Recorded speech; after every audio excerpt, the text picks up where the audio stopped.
Hi friends, welcome back to Viji's Kitchen. இன்னைக்கு நம்ம பார்க்க போற டிஷ் வந்து முளைக்கட்டிய பச்சை பயிர் சுண்டல். வாங்க எப்படி செய்யலாம்னு பார்க்கலாம்.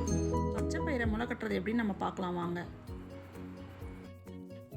1/4 கிலோ அளவுக்கு பச்சை பயிர் எடுத்து வச்சிருக்கேங்க. பச்சை பயிர் ஊற அளவுக்கு நம்ம நல்லா தண்ணி ஊற்றணும். நிறைய தண்ணி ஊற்றி ஊற வைங்க. அப்போதான் அந்த பச்சை பயிரில் வந்து நம்ம ஊறும் போது அந்த முளை வந்து நல்லா வரும். அதனால் நல்லாவே தண்ணி ஊற்றி ஊற வச்சுருங்க. 8 மணி நேரம் ஊறணுங்க. பச்சை பயிரை ஊற வச்சு 8 hours ஆயிடுச்சுங்க. இப்போது இதை நம்ம வந்து வடிகட்டிடணும். வடிகட்டிட்டு அதை டைட்டாக ஒரு துணி இந்த மாதிரி ஒரு பாத்திரம் வச்சுக்கோங்க. வடிகட்டுறது அது மேலே ஒரு கிளாத் போட்டுட்டு இப்போ நம்ம இதை வடிகட்டலாம்.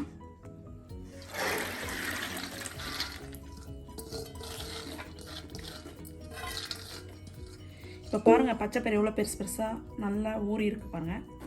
இதை நம்ம இந்த ஈர துணியை நல்லா எடுத்துகிட்டு இந்த துணியால் வந்து நல்லா கட்டி ஒரு 12 hours அப்படியே வச்சிடணுங்க. இதுலேருந்து முளை வரும். அதுக்கப்புறம் நம்ம சமைக்க வேண்டியதான்.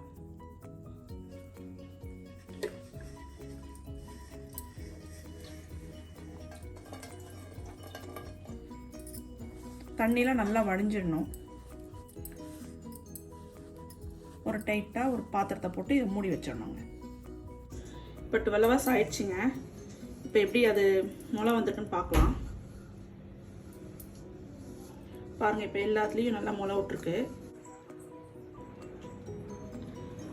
முளை எப்படி விட்டுருக்கு பாருங்கள். எல்லாத்துலேயுமே முளை இருக்கும். நல்லா ஹெல்த்தியாக இருக்குங்க. இது மாதிரி பச்சை பயிர் முளைக்கட்டிய சுண்டல் செய்கிறதுக்கு தேவையான பொருளுங்க. இது மாதிரி முளைக்கட்டி வச்சுருக்கீங்கன்னா பச்சை பயிர் அதை கொஞ்சம் எடுத்துக்கோங்க. தாளிக்கிறதுக்கு கடுகு, உளுந்து கொஞ்சம், தாளிக்கிறதுக்கு எண்ணெய், காஞ்ச மிளகாய், கருவேப்பிலை, திருவிய தேங்காய், இவ்வளோதாங்க.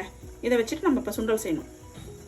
இந்த பச்சை பயிர் எடுத்து இந்த மாதிரி ஒரு பாத்திரத்தில் போட்டு இட்லி பாத்திரத்தில் வச்சு சூடு பண்ணோங்க. கொஞ்ச நேரம், ரொம்ப நேரம் அது வேகணும்னு அவசியம் இல்லை.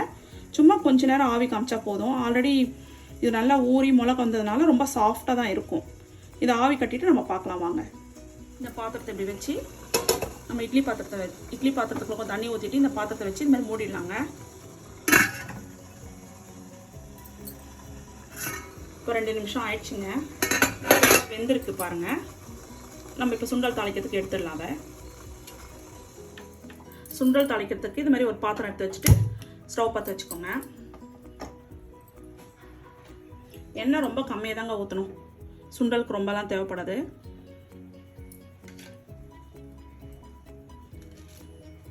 எண்ணெய் காஞ்சதும் கடுகு போடுங்க. கடுகு கொஞ்சம் பொரிஞ்சதும் உளுந்து ஆட் பண்ணிடுங்க.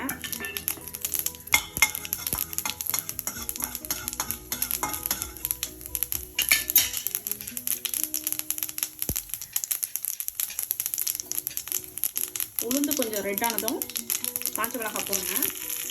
உளுந்து கொஞ்சம் செவந்துடுச்சதும் காஞ்ச மிளகாய் போட்டுட்டு அப்புறம் நம்ம சுண்டல் போட்டுடணுங்க.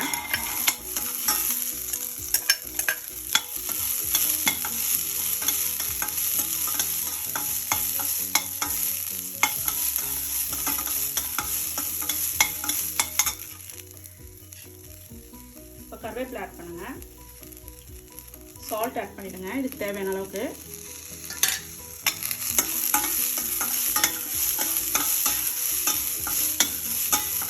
எப்பவுமே முளைக்கட்டி செய்யும் போது அதுக்கு ரொம்ப ஜாஸ்தி சத்து உண்டு. இந்த தேங்காய் துருவல் எடுத்து வச்சிருக்கோம் இல்லைங்களா, இப்போ அதை சேர்த்துடலாம்.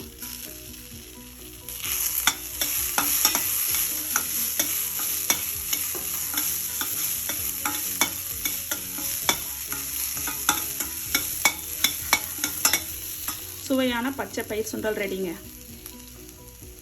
வந்து நம்ம ஃபெஸ்டிவல் டேஸில் கூட நம்ம யூஸ் பண்ணலாம். ஏன்னா நம்ம நவராத்திரிக்கு 9 நாளைக்கு சுண்டல் செய்வோம். அதில் ஒரு நாளைக்கு இதை நம்ம யூஸ் பண்ணலாம். வயசில் கொஞ்சம் பெரியவங்க இருப்பாங்க, அவங்களுக்கு ரொம்ப ஹெல்த்தி ஃபுட்டு தேவைப்படும். இந்த சுண்டல் கொடுத்தா கொஞ்சம் ரொம்ப ஹெல்த்தியாக இருப்பாங்க, நல்லாயிருக்கும். சில்ட்ரன்ஸ் கூட நல்லா சாப்பிடுவாங்க. ட்ரை பண்ணுங்கள், ரொம்ப நல்லாயிருக்கும். இந்த வீடியோ உங்களுக்கு பிடிச்சிருந்தா லைக் பண்ணுங்கள், மறக்காமல் சேனலை சப்ஸ்கிரைப் பண்ணுங்கள். Okay, bye friends, thank you for வாட்சிங்.